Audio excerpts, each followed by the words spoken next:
This is a demonstration of Wirecast.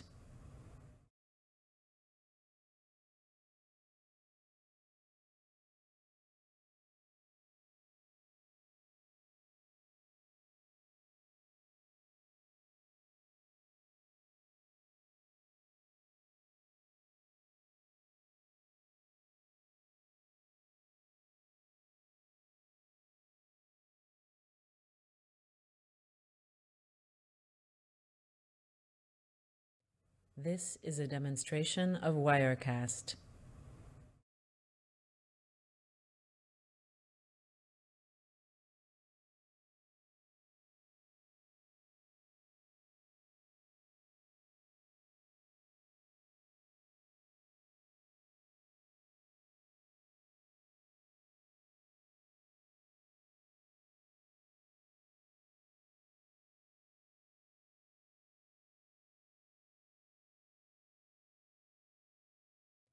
This is a demonstration of Wirecast.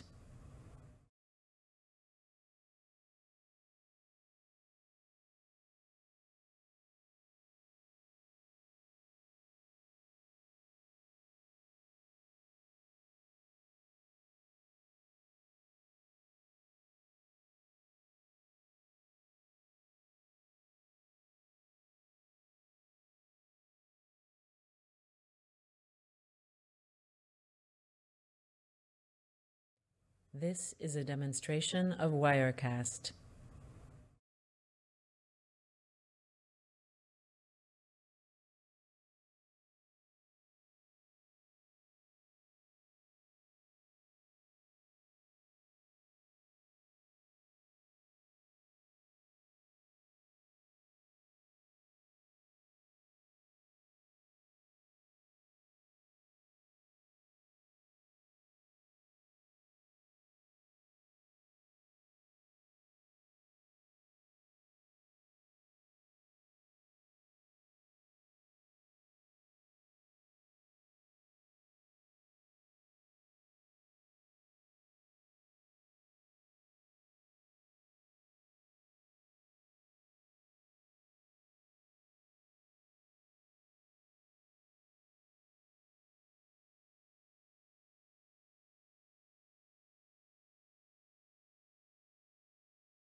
That's the sound of it working. Yeah, getting like a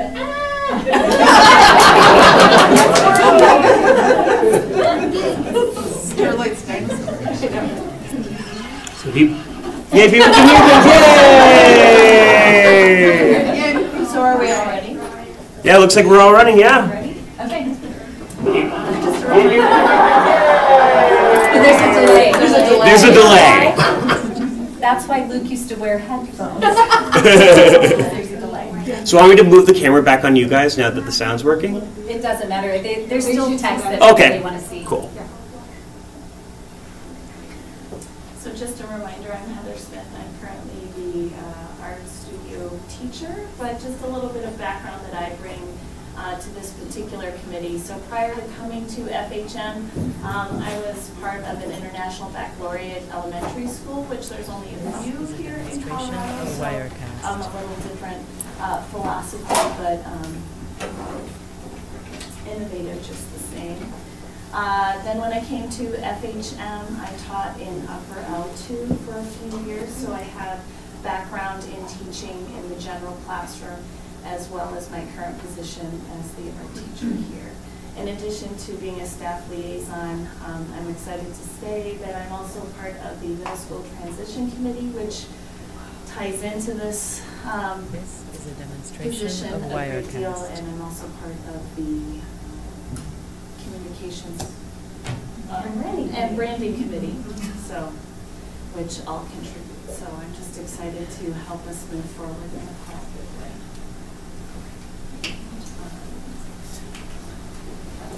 I'm Kristen Chatelaide, and I am the second staff liaison to the board. And I have been part of this community for a very long time. First and foremost, as a parent, like each of you, both of my children who are now in high school started in the primary and worked their way all the way through upper elementary and on in.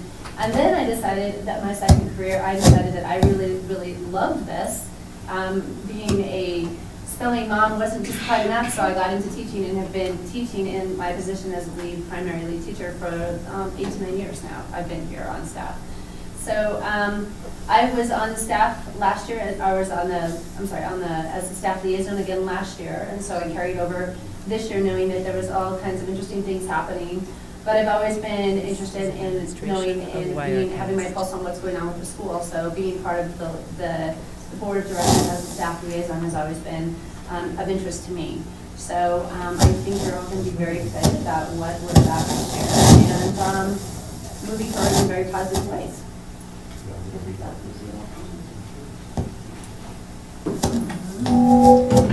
Okay, turned one mic off, turn the other one on. Hopefully that'll help. So my background here at Free Horizon, I started here 10 years ago as the Director of Enrollment and Communication, then was the Assistant Principal for 9 whole months before being appointed the principal, interim at first and then permanent later on.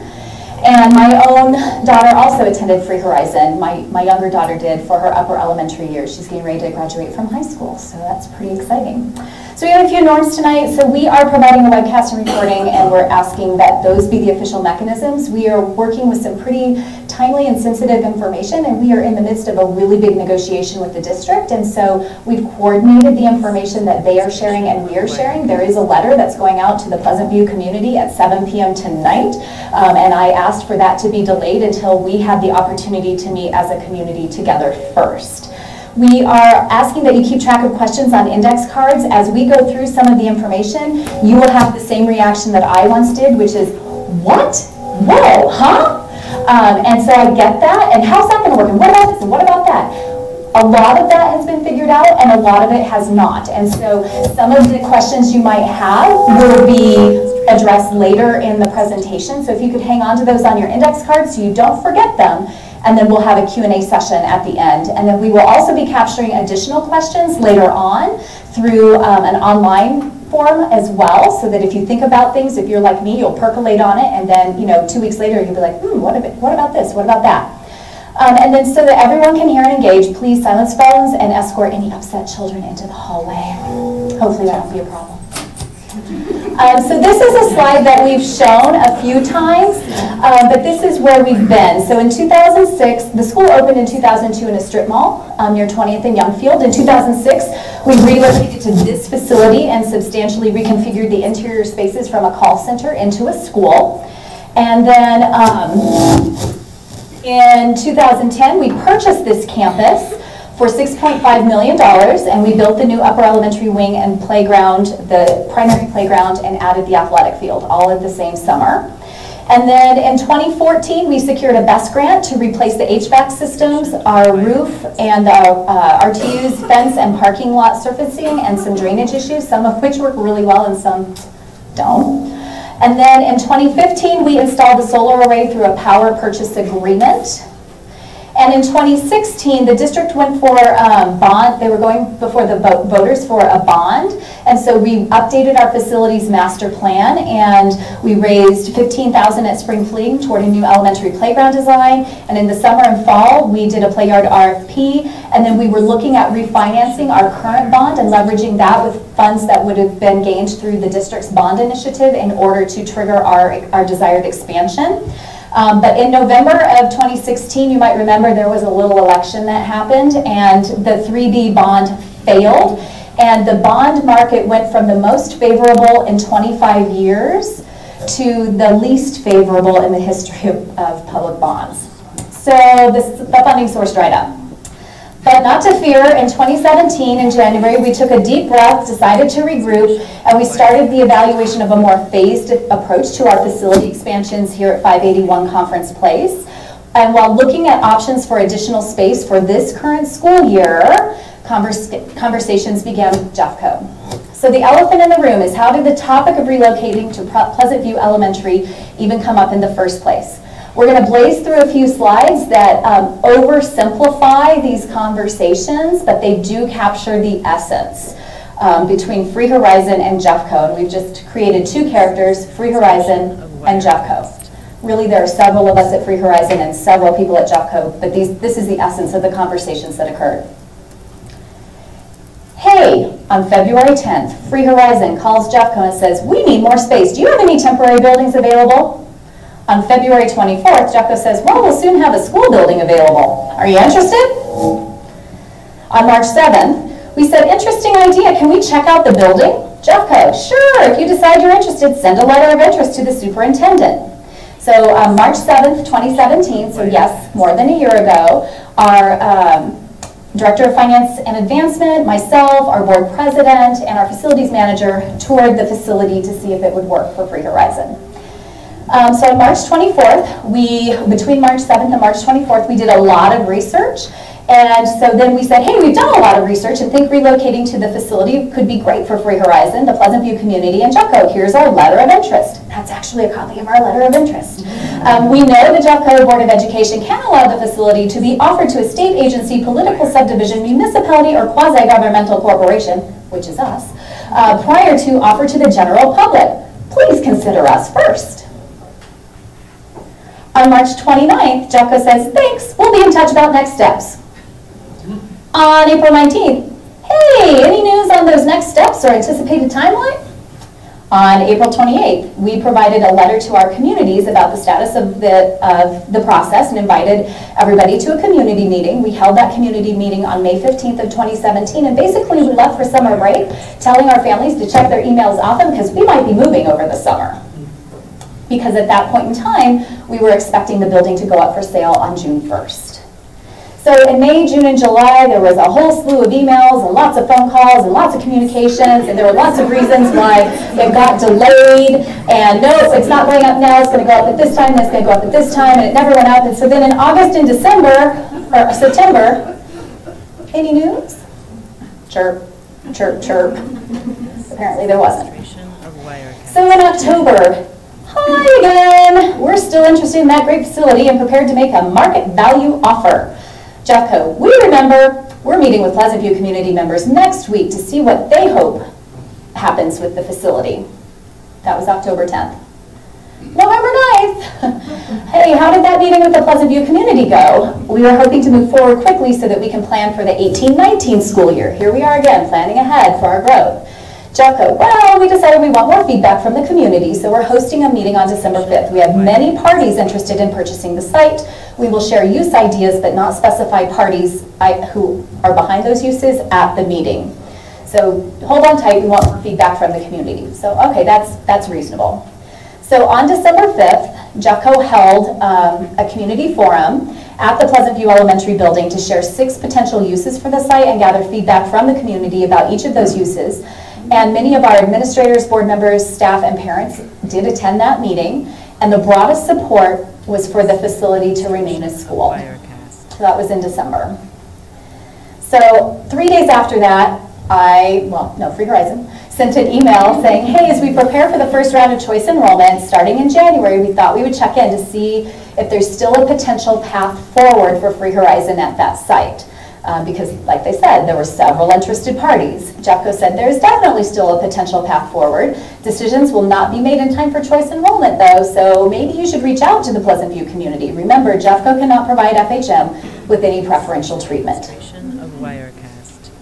So on January 11th, we let the district know that we were taking their advice and we were scheduling a meeting in the Pleasant View community for January 24th so that they could have an opportunity to learn about our pursuit of the facility as well as participate in that first round of choice enrollment if they were interested.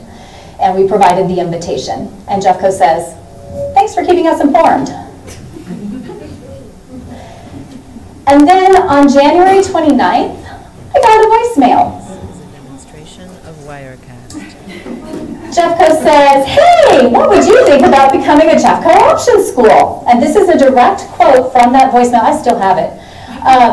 Jeffco would like a Montessori program and you already have a successful one. Let's talk. And it was like, what? Wow, of all the possible scenarios, that was not one that we considered. And then many internal conversations commenced at that time. And that photo really is what my face looked like when I heard that voice message. And then I took it into Mira and I played it to Mira, and that is really what Mira's face looked like when I played her that message. And then we went to the board and we played them the message, and everybody around the table was like, what? As many of you are probably doing now. So on February 7th, we met to talk. And Jeffco says, hey, we would like Free Horizon to become a Jeffco option school. We believe this could be good for Free Horizon, the Pleasant View community, and for Jeffco. And we said, well, we were really surprised to hear that idea. While we're open to discussions, we actually came today with a letter of intent to purchase the facility. And we pulled it out, and there were audible gasps in the room. And by the way, please respond by February 21st because we need to set this timeline now. So Jeffco says, wow, we were not expecting this. It's clear you've done your research and there's a high degree of merit. Please share with your board that we are highly interested. So the month of February entailed a lot of research, a lot of questions, a lot of meetings, a lot of talking to try and figure out what being an option school would entail. And ultimately our board rejected the idea of becoming a Jeffco option school because it was too restrictive and risky. At the end of the day, an option school is under 100% the purview of the district for all of the hiring and the staffing allocations and funding and everything. And so we said, no, the board's not interested in going down that path. What about this letter of intent that we presented you? So Jeffco then counters with, what about an innovation option school? And an innovation school gets to maintain waivers, a high degree of autonomy, and you get a free facility. Is that enough to engage in conversation? I said, yeah, we'll take that back to our board. They might be interested in a free facility, along with waivers as we've operated to date and a high degree of autonomy. So there was a lot more research, more questions, more meetings, more discussions, and it involved not only our board of directors, which included our staff liaisons in every one of those discussions, but also our executive leadership team, the building corporation, and the facilities committee. So there were lots of folks involved in these discussions, and the board and the building corp and the facilities committee are made up predominantly of parents in our community. So on March 8th, our board took a vote. We had first we had a special executive session where we went through a lot of detail of what Jeffco had proposed and under the innovation option model. Tim Matlick from the district, he is the Achievement Director for Charter Schools attended that meeting and was invited into the executive session to answer a lot of very direct questions and provide additional context and information. And then once the board exited out of executive session, they voted unanimously to move forward in pursuit of an innovation option model. Ultimately, the charter contract is between the district and our board of directors, and so that's why they would have to approve any changes to that model.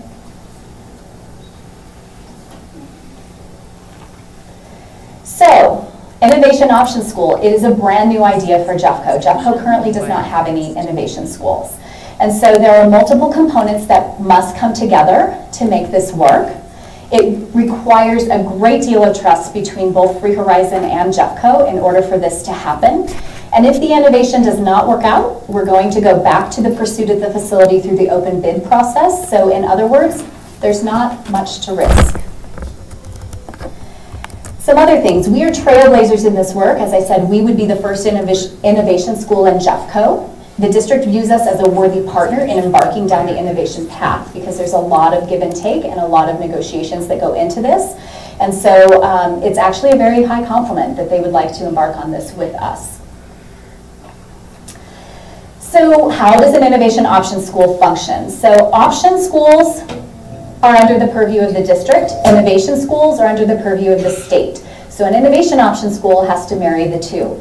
And this shows, the bottom bar shows the degree of autonomy, and on the far left it shows a district-run school doesn't have a whole lot of autonomy. The district mandates everything from their funding to the number of staff they can have and what types of positions and the curriculum they use. And on the far right is charter schools that have almost complete autonomy with the exception that they have to remain fiscally viable as well as demonstrate academic performance and advancement for their children.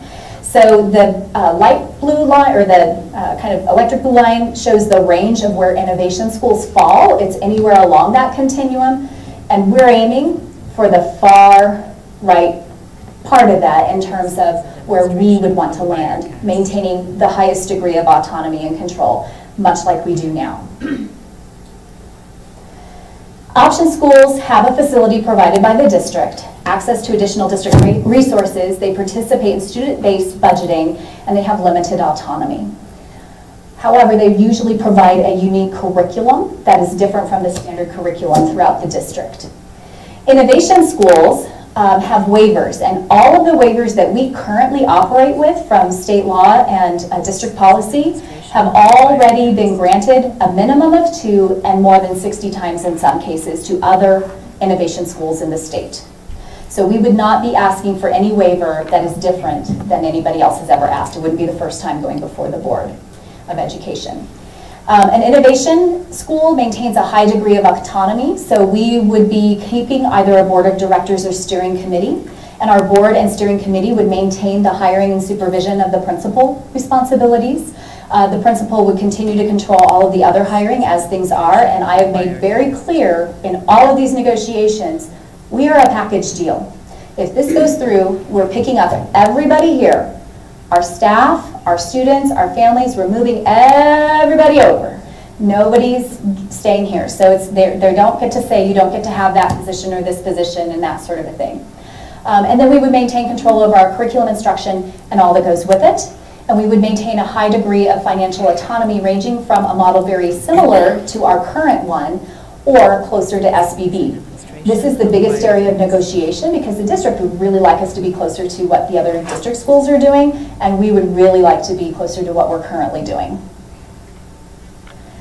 So how do we maintain our Free Horizon Montessori identity? So first and foremost, we continue taking a mission-based approach with students first and central in all of our decision-making, first and foremost. If we didn't feel like this was in the best interest of students, we wouldn't be going down this path. We will continue to follow the American Montessori Society accreditation standards and have that written into our contract with the district. Specifically, the district shall not ask or require anything of Free Horizon Montessori that is in conflict with the American Montessori Society accreditation standards. That gives us our mixed age classrooms, it gives us our Montessori trained teachers, it gives us educational assistants, it gives us a 3-hour work cycle, it gives us materials, it covers a lot. And again, we're a package deal. Our entire staff, student body, and all of our programs come with us and remain under our school. Nothing transfers to the control of the district, including our preschool, before and after care, clubs, camps. Again, continue to remain part of Free Horizon and under our control. That is different from how it operates in the wider district. Those things are usually handled by the district. So in short, we would continue to be Montessori for the 21st century, a place to learn, a place to belong. So there would be some changes though. First and foremost, we would not have a facility payment, which we currently pay about $468,000 a year to be in this facility. So it opens substantial resources to support student learning, materials, professional development, as well as staff compensation and other priorities that we just haven't been able to get to with our limited finances. We would add another enrollment priority category so that students living in the Pleasant View neighborhood would have a percentage of open spaces each year available to them. Our current students and siblings and staff students would always still have the priority that they do. We would then create another category after that for the percentage of remaining spaces available. We would lose the right to appeal should the district decide to no longer keep us as an innovation option school. So under a charter, if the district says, sorry, Free Horizon, you don't get to exist anymore, and decides to negate our contract, we have the right to appeal to the State Board of Education. And if we can show that we were not in any, we weren't doing anything illegal, we weren't failing financially, and our students are still making progress, the district can't just pull our charter. So we would lose the right to appeal. However, we would include a safety clause in the contract. And I asked specifically about this, and they said yes. So it would be anywhere from 12 to 24 months to reapply for our charter under the renewal process, because we would not be considered a new charter school. And we would have the first right of refusal to purchase the Pleasant View facility. Sounds like a pretty good safety clause. Of course, we would change our locations. This is just a map that shows where we currently are down here at the bottom and the new location up at the top. So depending on the route you take, it could take you anywhere from 6 to 7 minutes drive from here. We would also have different spaces. So this chart illustrates the differences between where we are currently in the center column, that's 581 Conference Place, our current location, and on the right, the Pleasant View facility. So the square footage would grow substantially. We currently have 34,700 with 2 temp classrooms, and over there it would be 51,300 square feet. So we increase our acreage by about 50%. We have an older building over there. There are 20 standard classrooms, as well as the additional formal true gymnasium, a cafeteria, a commercial grade kitchen, a very large and amazing library, a music classroom that has soundproofing on it. The art classroom is much larger, a computer lab that is larger, a performance stage, and dedicated before and after care rooms. So they would have their own spaces. So what would the next steps be? Step number 1 would be demonstrated support from our community. We need to show that there is support for this idea moving forward from our board, our teachers and staff, and school accountability committee, as well as parents and guardians and students. And so there will be links to surveys coming out, and here's the kicker though, we have to do this very quickly.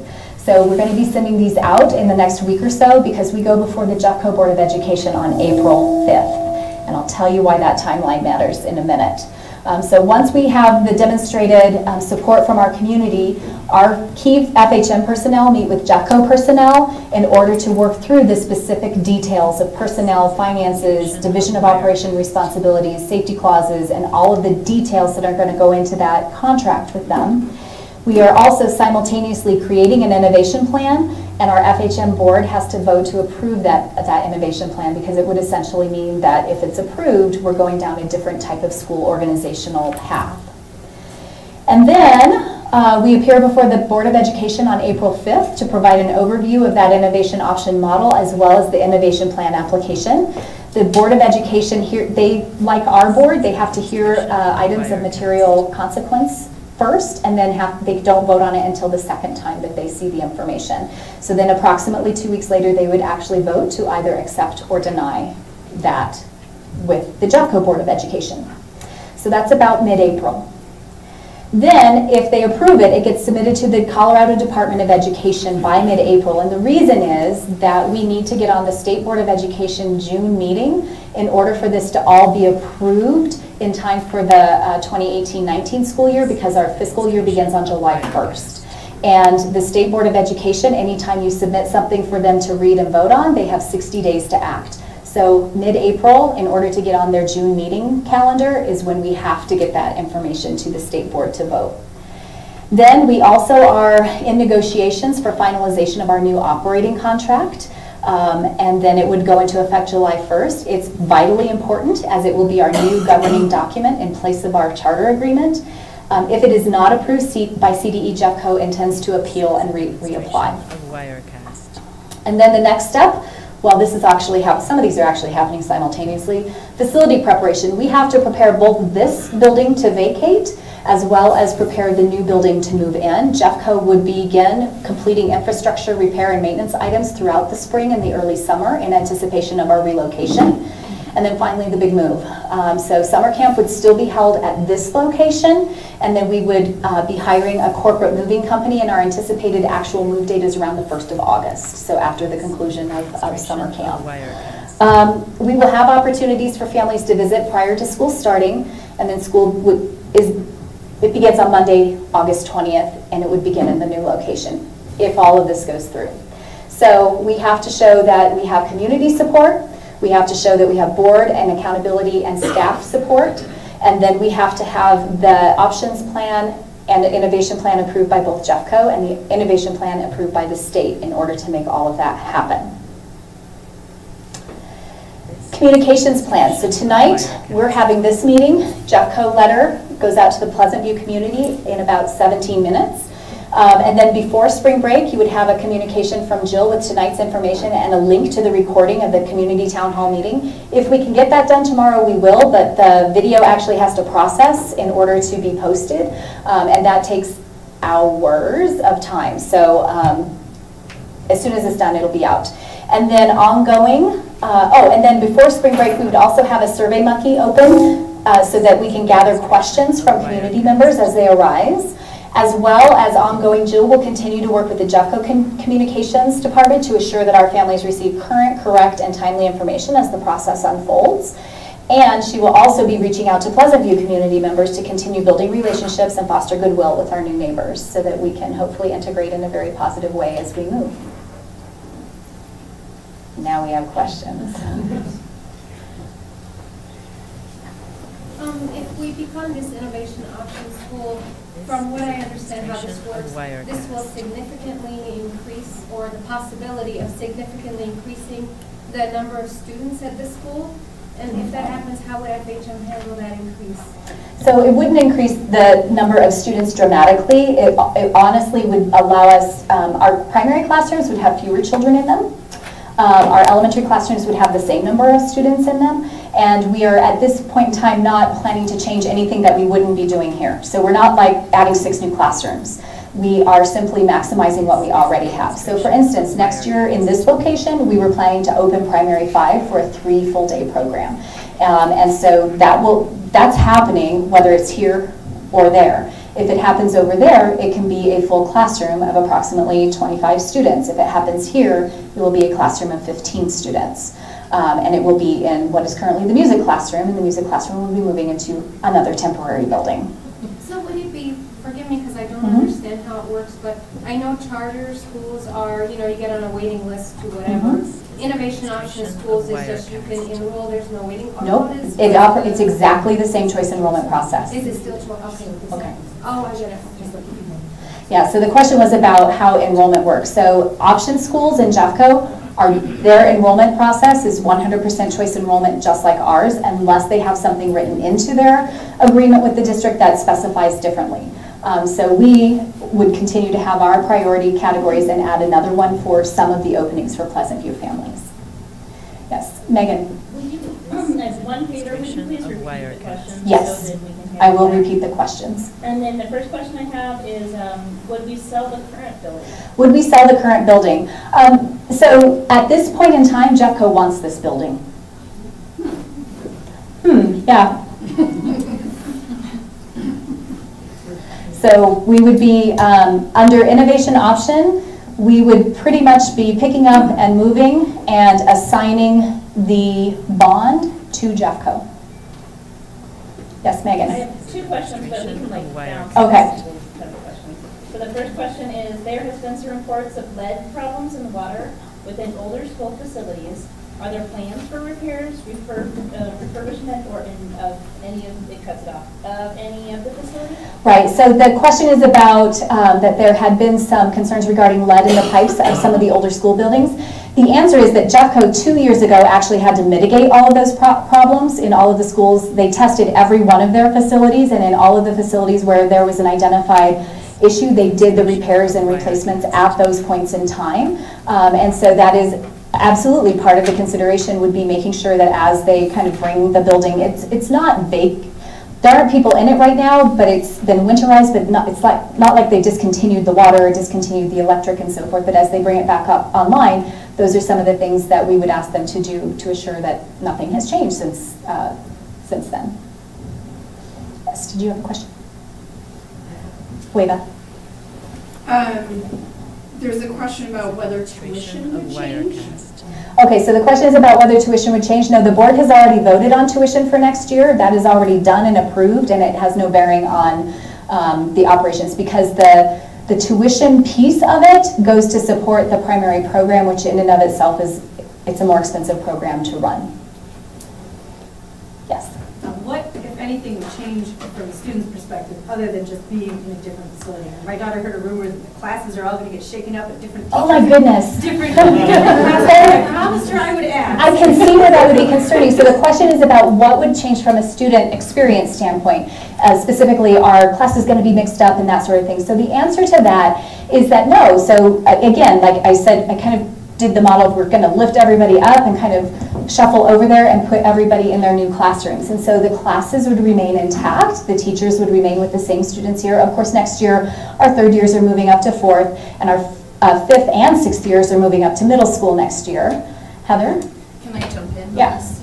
It might be easier to just talk closely. From a specialist perspective, you have to understand too, I don't know if you took a quick glance at those numbers, at the sizes of the classroom. Actually, I think, excuse me, the students would get more enriched programming, just starting from the additional spaces available to us, especially as specialists. We've already been daydreaming and things about that in the specialist department, and so they would, I'm sorry, it would really become a more enhanced program as far as PE and music and technology and library and the art classrooms, and so it would actually increase and be more robust. We're super excited. Yes. The square footage of the classroom spaces would be smaller. That is true. And so they're about between the lower L and the upper L size. So bigger than upper L, smaller than lower L. Lower L classrooms are bigger than my first house was. I'm not kidding. And our primary classrooms would be slightly smaller, but then there would be fewer children in them as well for primary. Megan. I have 3 questions, so I'll just give you one right now. How would this move affect the switch of 6th grade to middle school, or affect the school enrollment, which you speak to? And then I have a 4th grader, so this is on my mind. Okay, so the question was, would it impact the 6th grade move to middle school? And the answer is no. What it would do, though, is it provides 3 very large classrooms in a separate part of the building for the middle schoolers. And so they have a more similar middle school experience in terms of things like passing periods and lockers in the hallway and that sort of a thing. And their classrooms actually increase dramatically in size from what they have right now. So they would have one classroom that would be dedicated for humanities, one classroom that would be dedicated for science and family and consumer science, and another one that would be dedicated for math. And so it does give more space for those middle school students for sure. And right now, we're expecting our middle school program next year to double from what it was this year. So about the middle school, so since I'm in 5th year, when I move up in the 6th grade, will we still be in the same class? Well, because I know some of my other friends from other upper L classes, will they still be in my class, or will we be split up into Demonstration of between? Wirecast. So the question is for those remaining, it's just impacting this year's 4th graders. So this year's 4th graders will be the only ones remaining for upper L next year. And at this point in time, we anticipate closing one of the upper L classrooms next year, and each of the classes then would be a 4th and 5th grade classroom. And the way that we would work that is one of the classes is going to close. There's just no, so one class will be impacted by that. But in terms of how the students then are assimilated into the other classrooms, there are a few things that we can do. One of them is to seek the input of families, to see which families say something like, you know what, I really think my child could use a new environment for 5th grade, or some that say, you know what, this is really important that my child stay perhaps with this friendship because they're really close and they work well together. So we will be doing it very carefully and with consideration to, again, what's best for students first, because at the end of the day, we don't want it to be frightening, we don't want it to be disruptive, we want it to be as supportive as possible. Does that make sense? This is a demonstration of Wirecast. Were you asking about if middle schoolers are going to be split into separate classes too? Okay, so for middle school, the way that it works is that in math, it's always done by level. So you know how in math, some students are at different levels, so we arrange the math groups by levels, and then that impacts how some of the other classes are configured. And there are some classes that are leveled and some classes that are by grade level. So for instance, health and wellness is by grade level because there are different things that you learn about as a 6th year compared to a 7th year and an 8th year. So some of them you'll be with all the 7th graders or with all the 6th graders, and some classes it'll be integrated based on your level. Okay? Yes? Could you just speak a little bit more? I'm a little confused about the differences between the innovation school and the charter school. Because it seems like with this option, we get a free building. Yeah. Yes. You got that difference.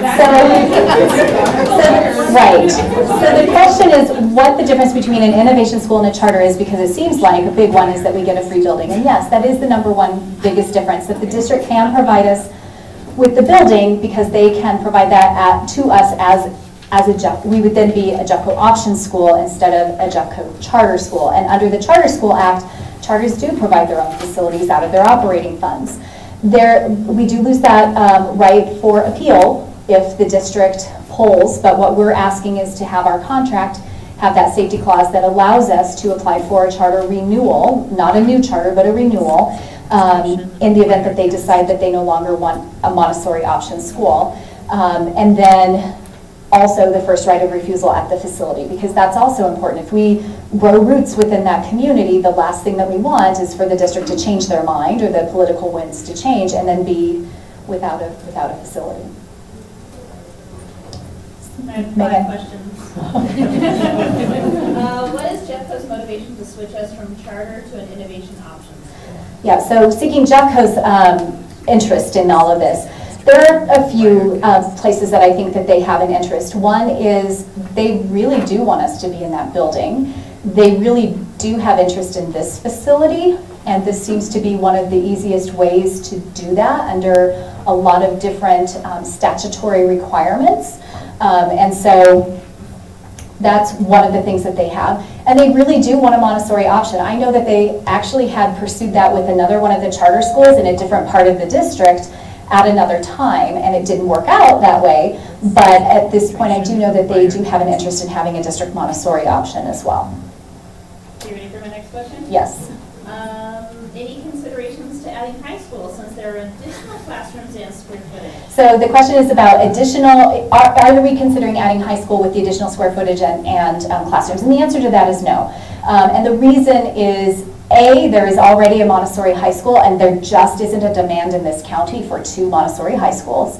And the second part of that is, honestly, that building truly isn't big enough. So when we move into that building, it is right-sized for 450 students. We are right now at 422 students, and I am actually expecting about 435 students next year. So that tells you there's not really room for more. Yes, we have an art classroom that's double the size. We have a music classroom that's double the size. We have a library that's almost quadruple the size. But it's really, there's not that much more space. The additional classrooms, we will have a dedicated 2 classrooms for before and after care, which is also a benefit because then not as many of them will be co-located within regular school day classrooms. Rachel. Do you know how they're communicating with the Pleasant View community today? The question is how they're communicating with the Pleasant View community tonight. So I believe the first communication is going out to those whose families, they have Jeffco enrolled students who live in that physical boundary, and it will be an emailed letter. And I will share that letter with our community as well. Okay. And just one more, the funds that we raised for the playground here, will they be put into the playground? Yep, so Rachel's question was about the funds that we've raised for the playground here, would they go over there? And the answer is yes. And that's another thing that we have said, you know, our foundation remains our foundation and their funds remain associated with Free Horizon and Free Horizon only. All of the funds that we currently have, unless they are restricted for use toward the bond, which we have some significant funds that are restricted toward the use of the bond put away in reserves, all of the other funds would also remain with our school. This is a demonstration Carlin. of Wirecast. So you showed your autonomy scale of how we really like to stay as autonomous as possible. Have you talked about that with Jeffco, and have you gotten a reaction from them on that? So the question is about on that autonomy scale and saying, you know, we really want to be closer to the charter end of autonomy, and have we discussed that with the district? The answer is yes, and they've been extraordinarily receptive. The answer, to quote them, they basically say, you know what you're doing or we wouldn't be talking about this. And so who are we? You're the experts in this field. Why would we come in and start to muck things up? However, that being said, we will also put that in the contract because I've been very honest with them. Montessori is more expensive to run than just about any other model there is. We have that assistance in classrooms. We have beautiful materials. We have wooden shelves. We have a lot of things that just cost more to do than happens in a more traditional setting. So we have had those conversations, and the good news is that the district has been very receptive. Do you have stuff to add? Oh, okay.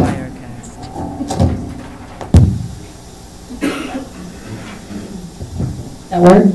So the other thing to add is that also Jeffco does not have an innovation school.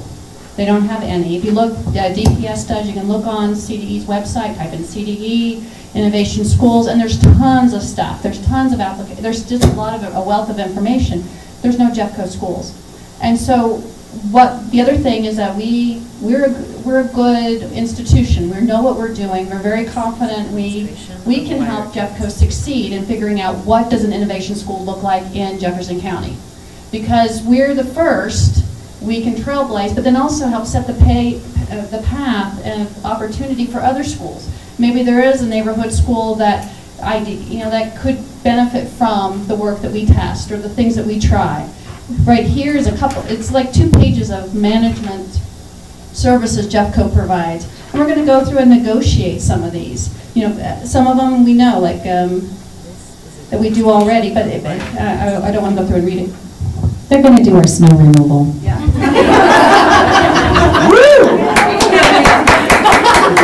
That's work that if you hadn't done it. I have Justin's neck every day. But there's other things on here. These are all things that we are going to negotiate and try. And if it doesn't work, we'll try something else. But it's like giving that freedom to be innovative. We are the ones who will be the trailblazers. We are the ones that will show everybody else, this is how you can do it. And if it doesn't work, we can fix, we can adjust.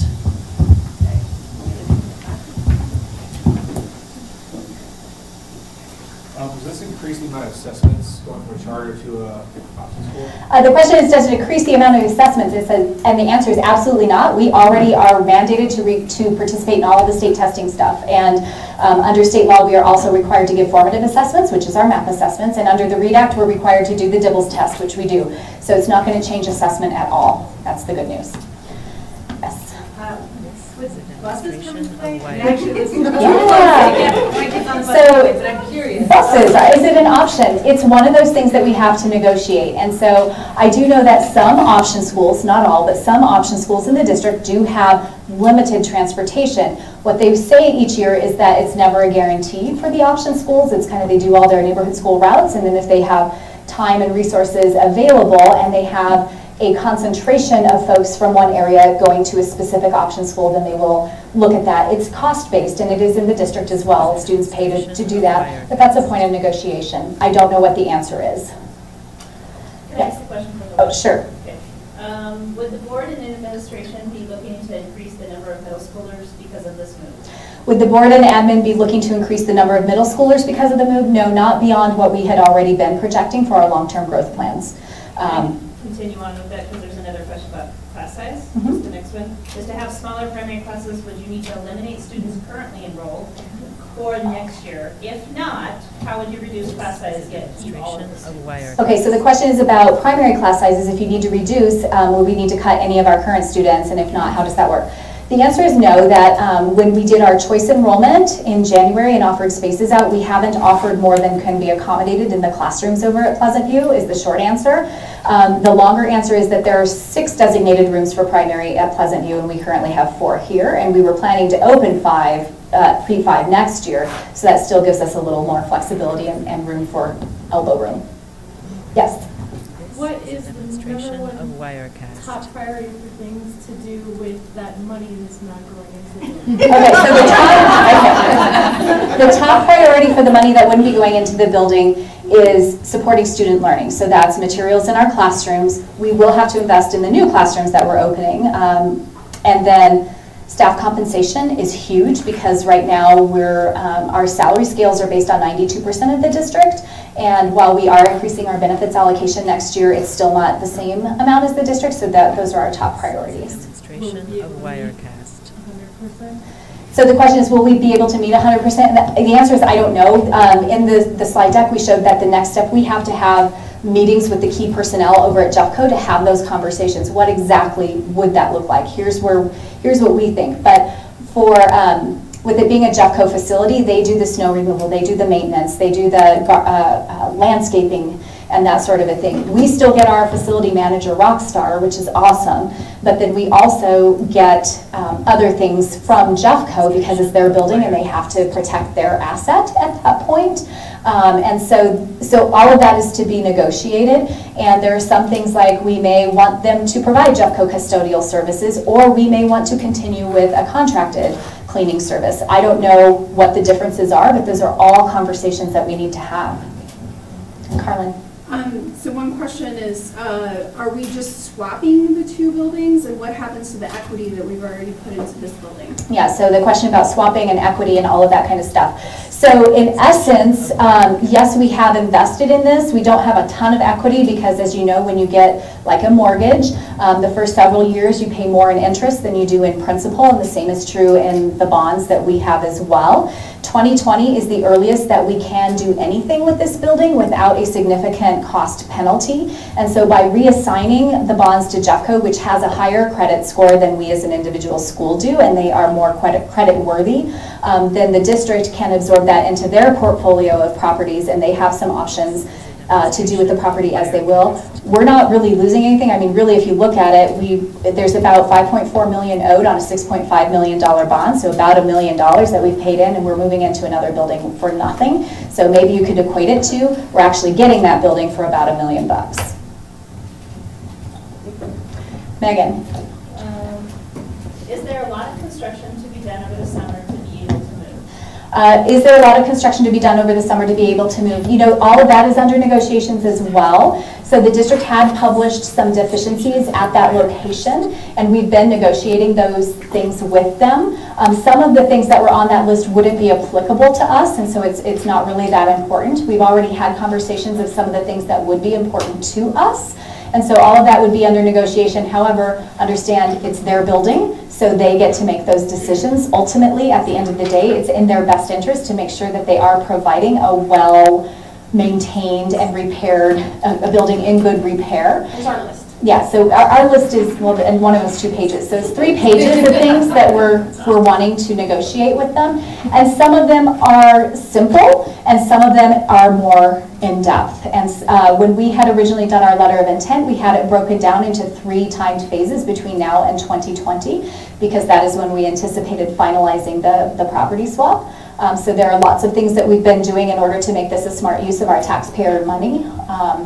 As a publicly funded entity, that we don't incur those early call penalties for the bond. So that's one of the things that goes along with it. But it would be on the district to determine. And I know that, for instance, they've already started some of the work because they're anticipating that all of this will eventually go through. And if it doesn't, it will benefit whoever does purchase the property, which even if we don't go down innovation, I'm hoping it's still us through the other process. We would just then be paying for it. Linda, you? Well, if we get the designation of an innovation school, as a teacher, will it feel different in my classroom? Will I have more, will people be asking me to do different things other than now? Like, of Wirecast. Impact on our curriculum? So the question is about, as a teacher in the classroom, what will feel different? Are there other things or impact on curriculum? And the answer is no, because our innovation would be implementing Montessori in a public setting. That is our innovation. And for Jeffco, that would be the first time that they are able to offer it under the option umbrella in Jeffco. And so the answer is no. There will be, innovation does reporting every 3 years instead of right now for charter we do every 5. But that's about the only difference. But my understanding is that that reporting is not the giant charter renewal document that we're accustomed to. It's more of a, here are the metrics and here's the report out on what we're doing and how it's working. Yeah. Please don't throw tomatoes at me. Okay. The line of work I'm in leads me down this path, so please forgive me for asking this, but I just need to know for my own benefit. I understand, and I don't know the neighborhood at all, but I understand we're close to a correctional facility. How safe will our children be? So the question is that the location is closer to a correctional facility, and how safe will the children be? My answer to that is that when asked of the district, they have had no incidents with Pleasant View, so that's a good thing. It is Camp George West, and it's not like maximum security prison, and there are quite a few security mechanisms in place. And then the other thing is that in terms of the Pleasant View facility, because it again would be a Jeffco facility, we would have all the same security that all the neighborhood schools do that as a charter school we don't. So in terms of security systems and that sort of a thing, we would have all of that we don't currently have. So for instance, in neighborhood schools, you might be aware they have a panic button that simultaneously locks all doors and calls lockouts over the intercom. Or lockdowns over the intercom. You hit that button and everything locks and it's announced automatically. Nobody has to go over and make an announcement on the intercom. And so that would be part of what we would have available to us. And there are other security mechanisms that I can't really go into for obvious reasons that would be available that when we're here, it's up to us to provide them. Can I add something to that too? My daughter, who's older, she goes to high school at Devlin. They're right across the street from a prison. And they like it as high schoolers because they say, oh, we go to the other prison. Jonetta, do you want to come use a microphone? I have to stand away from you and turn my mic off. Jonetta, I'm the assistant principal. I'm still the assistant principal. Okay. I was just going to say, but one of the things that I think that school has communicated, which I had never thought about, is in a lot of ways, they are there's an extra safety measure because first responders and things like that being closely located to a correctional facility, I mean, they're on it, things like that. So there is actually, it sounds odd, but there's an additional safety measure having neighbors like that. So that's kind of something we learned by having those own neighbors at my daughter's school.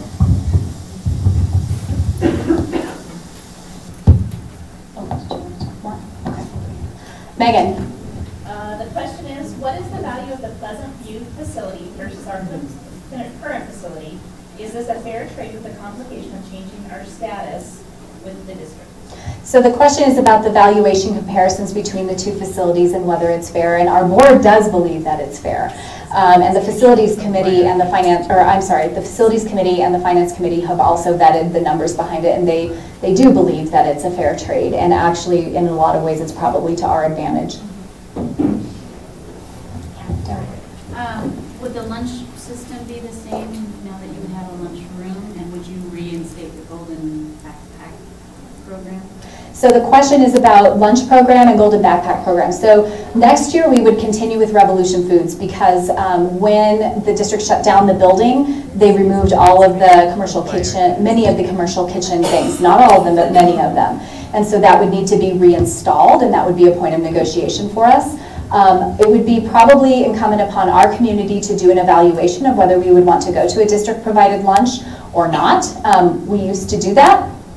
It wasn't as popular as Rev Foods, so it may be better for us to continue with Rev Foods.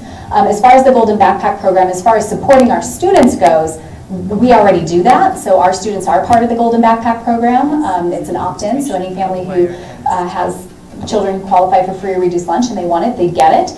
In terms of the food pantry, it's already been relocated. So it's been relocated to a church and they did a renovation to provide that opportunity. That's not to say that we wouldn't be open if there were a need for something else within our building to evaluate that with the community and see what would make sense. Megan, a web question. Okay, thank you. I'm just going to make a comment that they said, we are all amazed at the work Cresta and the staff put into it.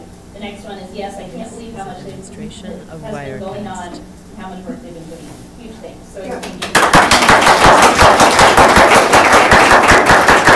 So the web comments were expressing gratitude to the work of so many, and I just need to make sure that everybody understands it's been a very much a group effort with the leadership teams as well as our staff liaisons. Really, being part and giving honest feedback about the barriers and so forth and the opportunities because, like I said, when we were first presented with the option school, it was not just no, it was blank no. And so then Jeffco said, oh, okay. And then they came back with what if we added this innovation piece? We've never done it, but we feel like with you, we're trustworthy, we're rule followers, we do really great things in the district too, and so I think that they view us as safe to embark on this with because they know that we're not going to try and throw them under the bus either.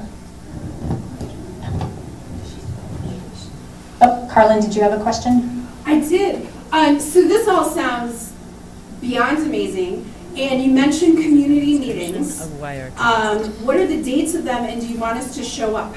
So mentioning community meetings and what are the dates and do you want us to show up? The answer is let me consult with Dr. Glass to find out what would be appropriate.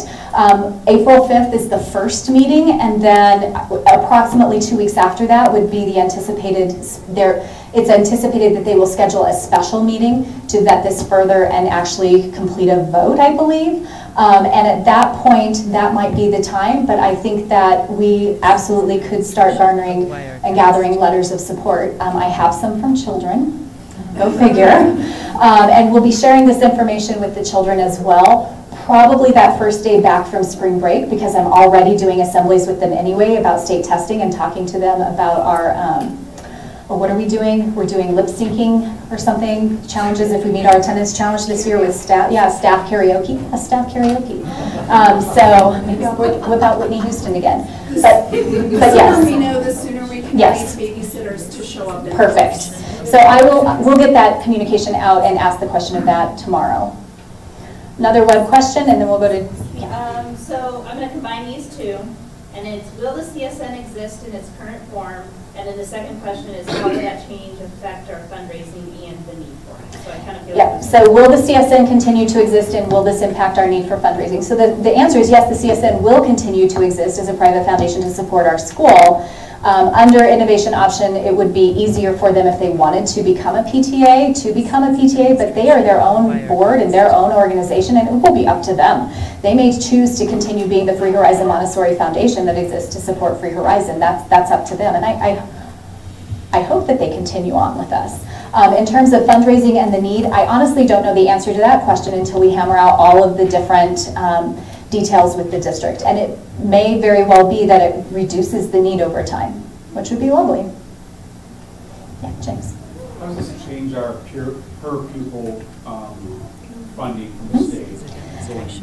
Yeah, so the question is how it changes the per pupil funding from the state. So it can be anything from what we're getting now, which is 95% in a purchase service agreement for various services that we get from the district, all the way down to a whole lot lower. because in the district schools, student-based budgeting basically allocates a percentage of the per pupil revenue for principals to have discretion. They are allocated, neighborhood schools are allocated based on their October count of students in the building. They are given an FTE of staff that's available and actually assigned 2 grade levels for those staff.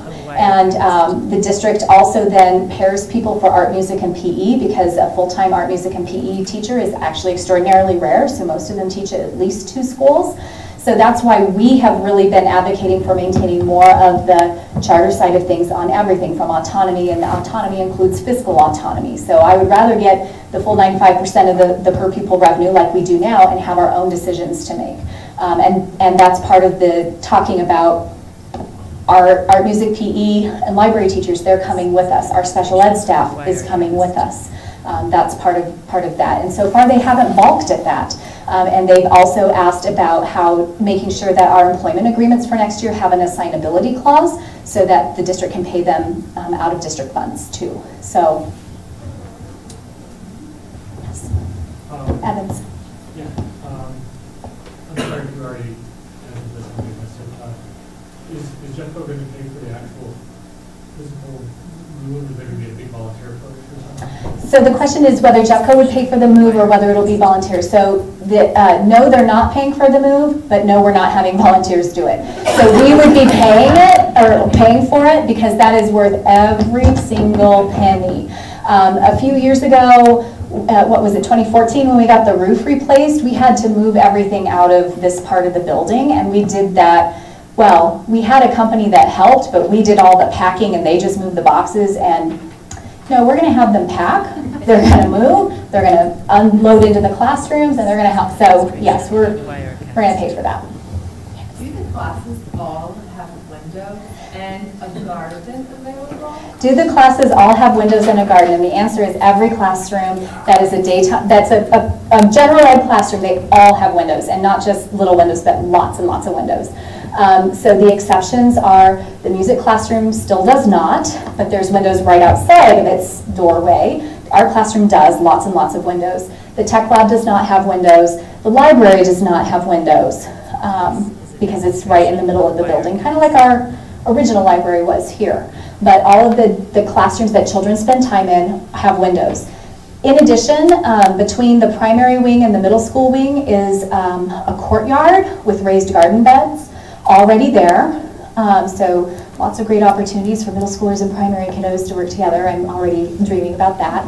And then there's already an early childhood playground separated from an elementary playground. There's already a baseball field, there's already an athletic field, and there's a nature path on the premises.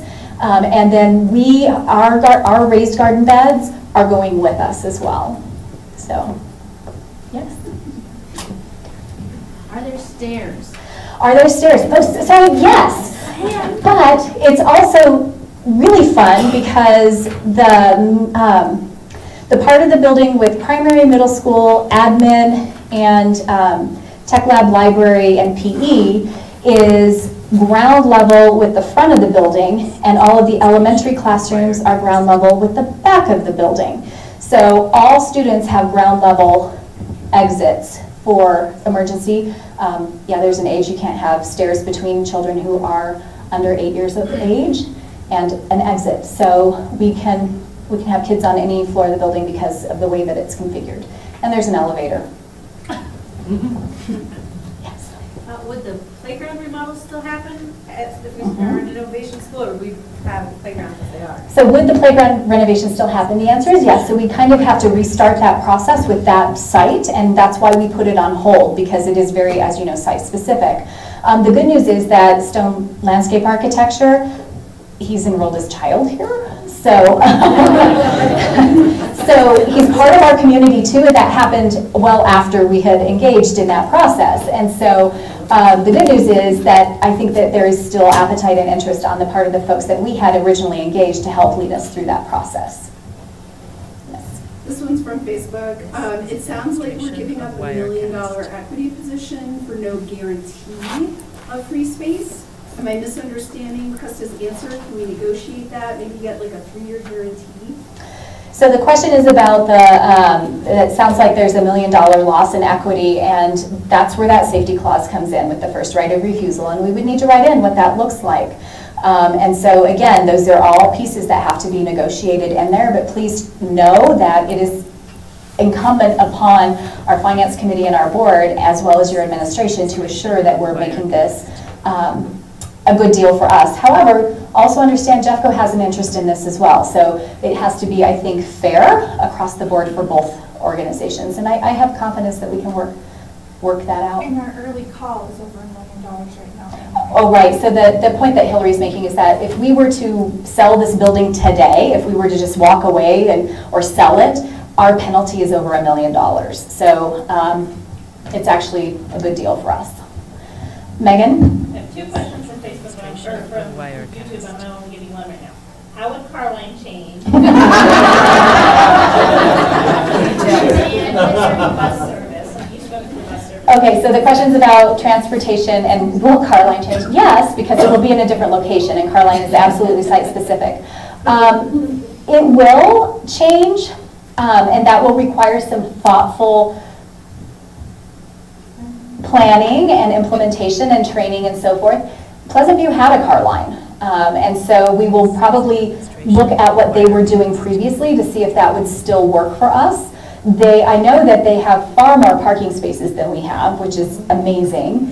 And so there are some things, absolutely, we would continue to do a car line, but we also may have I know, we have a number of families at our school who live in that community who may not need to drive anymore too. So there are a few little celebrations happening here in the room. And so, and because it's also in a neighborhood, even if you're not directly near the school, it may be easier to bike to as well, because there are paths and so forth nearby, and less busy streets than 6th Avenue and Colfax. So hopefully we'll see a little bit of a reduction in the number of families that need to use the car line, but yes, we'll be thoughtful in that planning. Speaking of, it's not right near as many busy streets, are there fences still around the playground and the perimeter as we have here?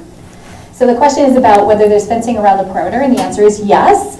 We would likely do a little bit of reconfiguring of that. I think we have a desire for a privacy fence across part of it at least. And so that's part of, again, some of those negotiations. And it also could be that we go down that pathway when we do our playground redesign. You guys have all the negotiations and writing the contract. You guys have an attorney, right? An attorney that can... Yes. Okay, yes. So the question was, do we have an attorney? Yes. So we can have an attorney all the way up and until we execute the contract. And at that point, as a Jeffco school, the district's attorney becomes our attorney. And so,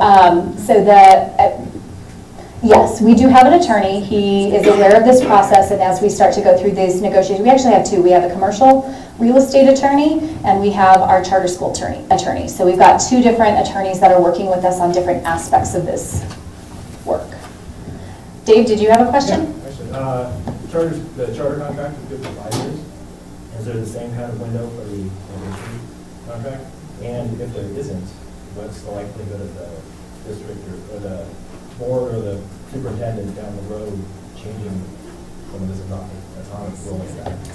So the question is about, can you repeat the first part of the question? That the charter contract is good for 5 years? Charter contract good for 5. Window for this, that every so often we have to renew. So what I understand is that once you're designated an innovation school, that continues in perpetuity so long as you meet every 3 years you're reporting out on how it's going.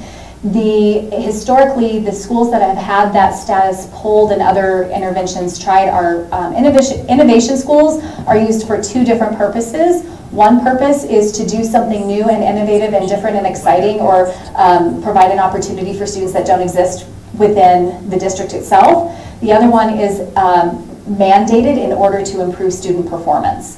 And so the innovation status that has been pulled in the past are limited to those that were addressing failing student performance and not addressing it. And so they pulled the innovation status. And in state law, if you have 3 years in priority turnaround and you don't do it, they convert you to a charter school and have a different leadership team take over. And so we would be under the other one that's trying to provide something innovative and great. We have an amazing school performance framework. Our students do really well, even though we're a school that doesn't teach the test. So that's not a concern. And my understanding is that the reporting the amount of work that goes into that 3-year reporting is not as great as the charter renewal process. Did I answer all of the questions? What about like board?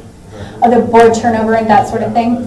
Superintendent kind of rolling back. Yep. So that's part of why we have to make sure that our contract that we have with the district is very, very strong. That includes that this is the term of it, and as long as we are a charter innovation option school, all of these are here. And the big thing is that if we incorporate that the AMS accreditation standards, that's going to protect us on many, many levels. And the district doesn't want us to stop our pursuit of accreditation. And so if we, just so that you all know, if we do continue on this path of accreditation, we would be the first public school in Colorado to gain it for Montessori. Demonstration of Wirecast. All right, Darcy.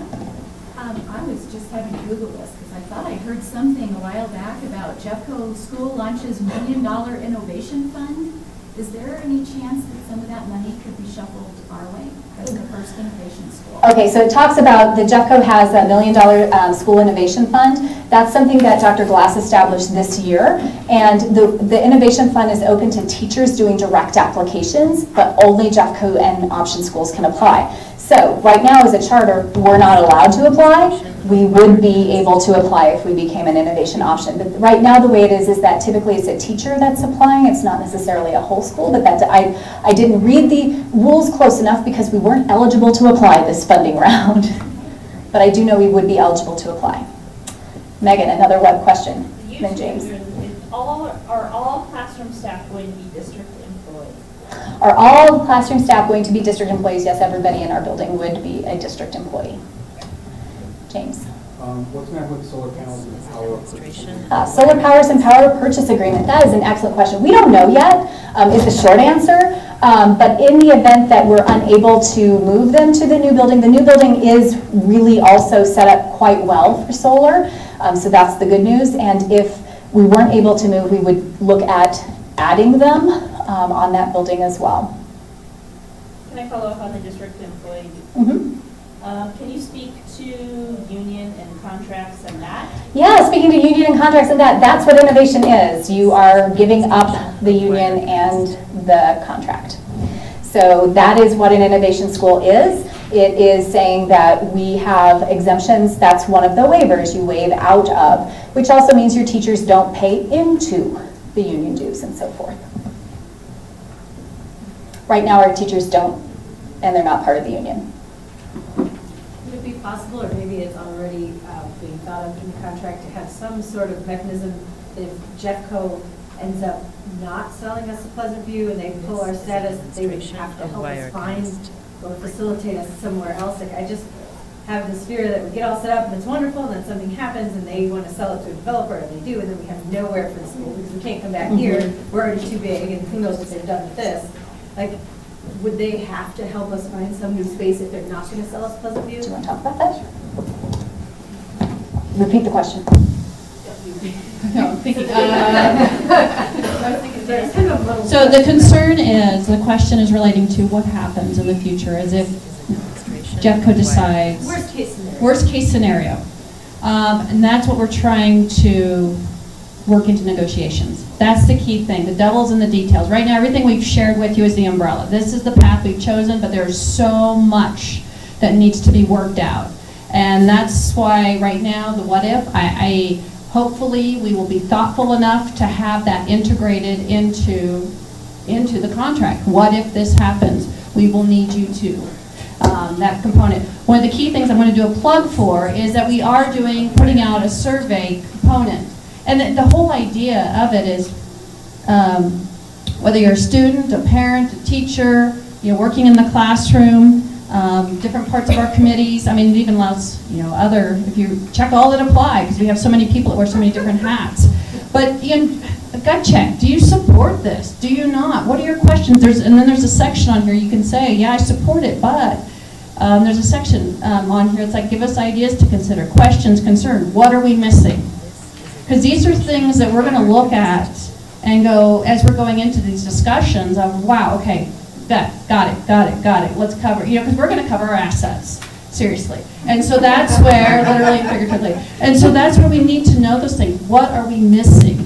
We're, yes, it sounds like, we don't see all rainbows and unicorns, because it is a very serious thing. However, it's very exciting. And so maintaining that excitement, that potential that's there, but also making sure that in 50 years or 20 years, we'll go 20 years, Free Horizon Montessori is still here, we're still strong, and the principal then isn't cussing the principal of now because we didn't cover something. So that's why this is going to be so important, is if you have ideas, concerns, or if you've thought of something, share it with us, just so that we know that we make sure that we can address it. A question from a new family to the school. We appreciate your positivity and expertise in research. It seems fabulous. That being said, what would be some of your own hesitations? The question is, it sounds like we've done a lot of research, and that positivity, enthusiasm is great, but what would be some of our own hesitations? My biggest hesitation is on the funding. I want to know what that's going to look like, and so until I sit down with either Stephanie Corvo or Kathleen Askelson and get into the nitty-gritties of that list of who's funding what and who's supporting what, and we look at what that looks like in the bottom line, that's my own hesitation. I can also tell you that in one of the meetings, I looked at the superintendent and I said, how do I answer people who are asking me if this is just the district's first attempt to dismantle charter schools? He looked hurt. He was taken aback. And I said, I'm serious. I need you to answer that question. And he said he believes in school choice, and the district has the interest in having a Montessori option available to all students within Jeffco that's more readily accessible. He also has an interest in doing some repairs to the community of Pleasant View, who are still mourning the loss of their community school, and we cannot replace that. We just can't.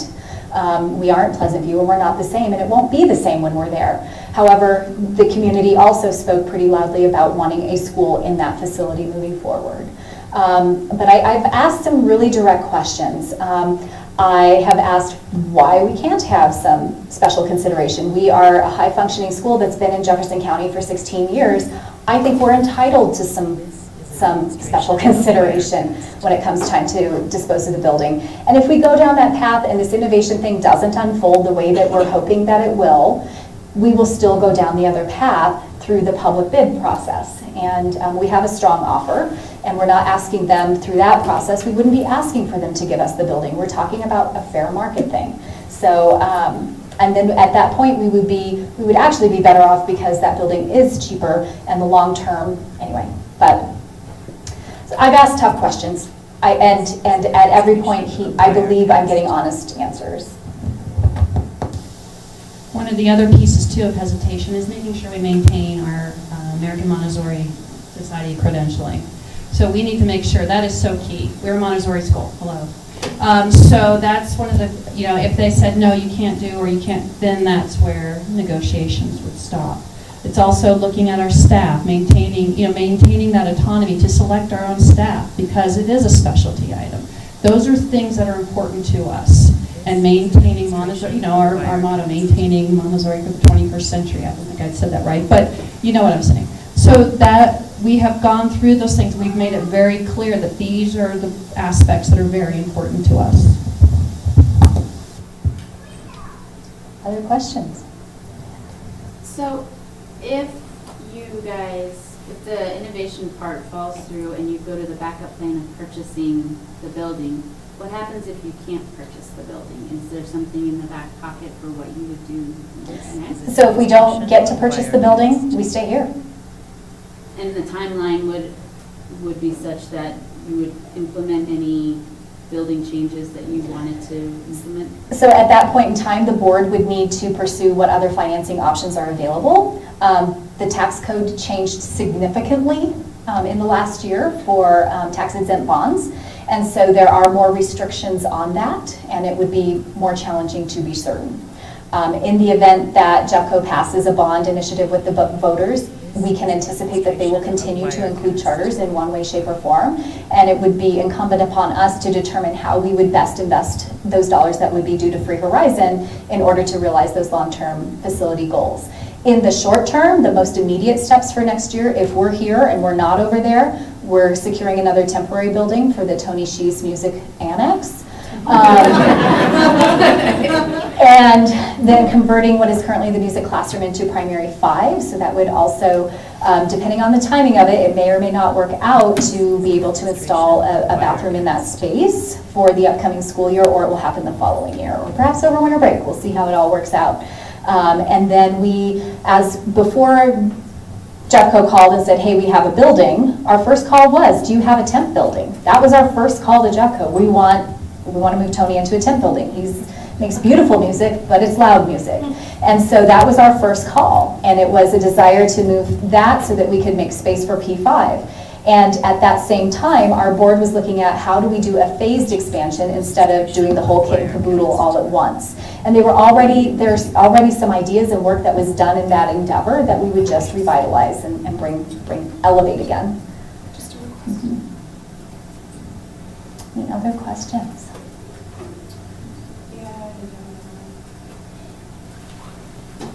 Sorry, I'm like doing a live Facebook thing. I'm getting tired.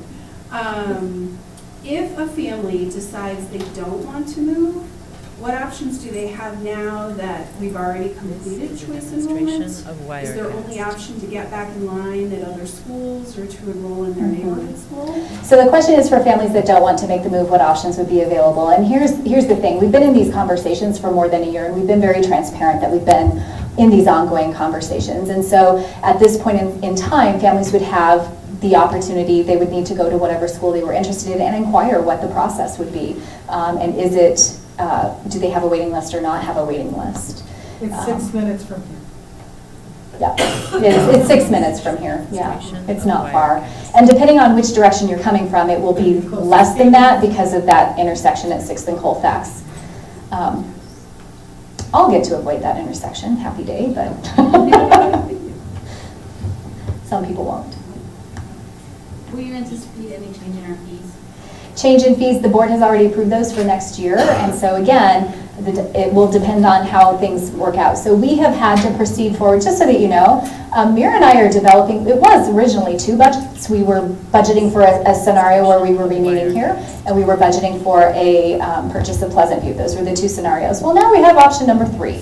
So we've actually increased our work, and so that will all come down to when we meet with probably Kathleen Askelson at the district in order to figure out what it will look like and how all of that will transpire, and then looking forward how that will impact. I don't think they would go up, I guess, is the, like student fees, I don't anticipate that they would increase. Well, the good news is for next year, our fees actually went down a little bit. So yeah, so that's the idea. Is we're not.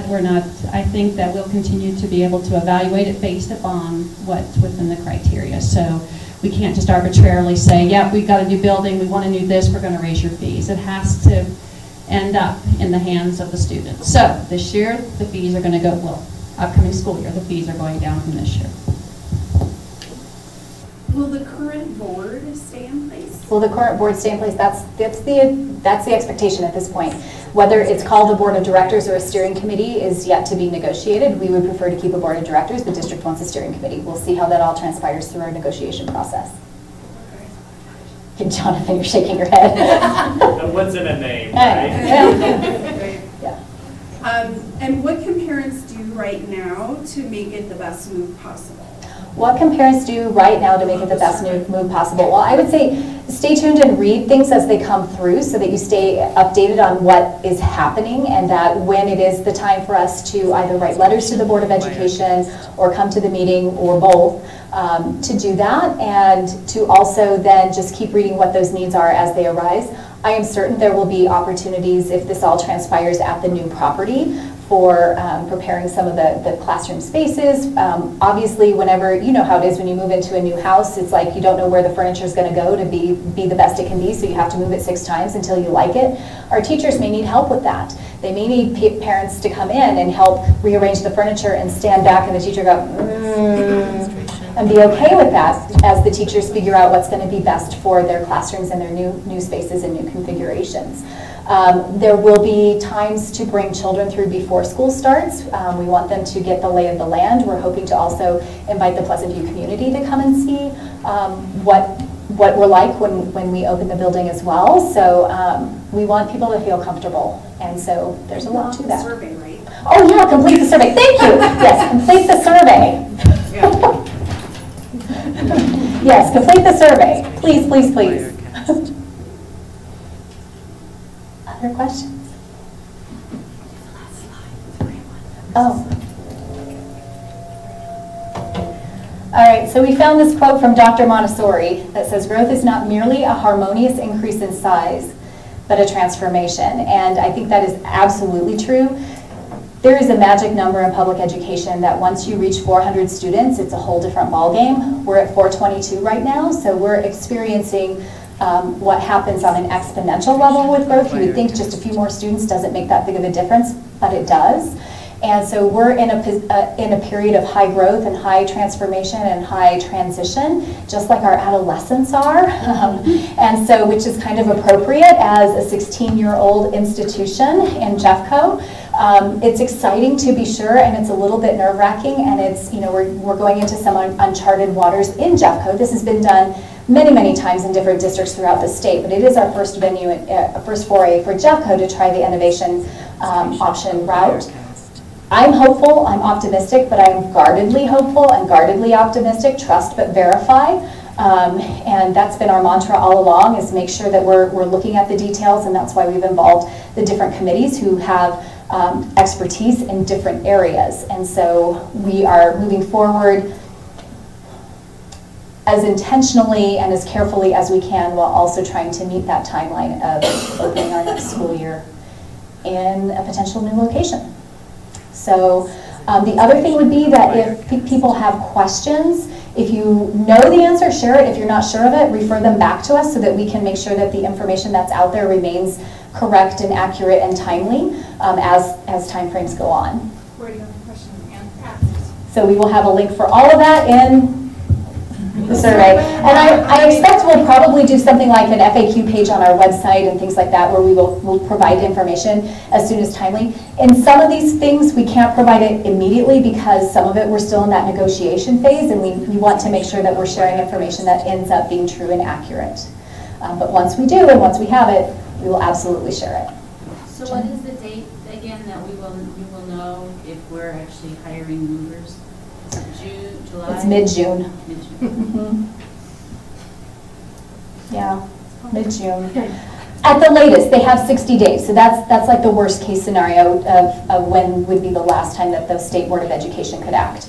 They could choose to act at their at a May meeting if they wanted to, but they wouldn't have to. Will you share with us if you and the board, Jeffco board, come to an agreement and move forward to the next step? Absolutely. And that happens in April? Yeah, so April 5th is the first read, and then I anticipate that after this information is shared with the Board of Education, I anticipate they will have some questions for us to answer in the interim between that and when they actually vote to either approve or deny the application. So we'll see. And yes, we will keep you updated onto the status, and Jill does a great job of kind of keeping her she's better at it she's better at seeking the information than sometimes we are at sharing it out. So I know that she will make sure that we continue to share out information after those meetings as well. All right. Thank you all so much for coming. I know we went way longer than we anticipated. I appreciate your time, I appreciate your investment, and I appreciate working with you in supporting your children.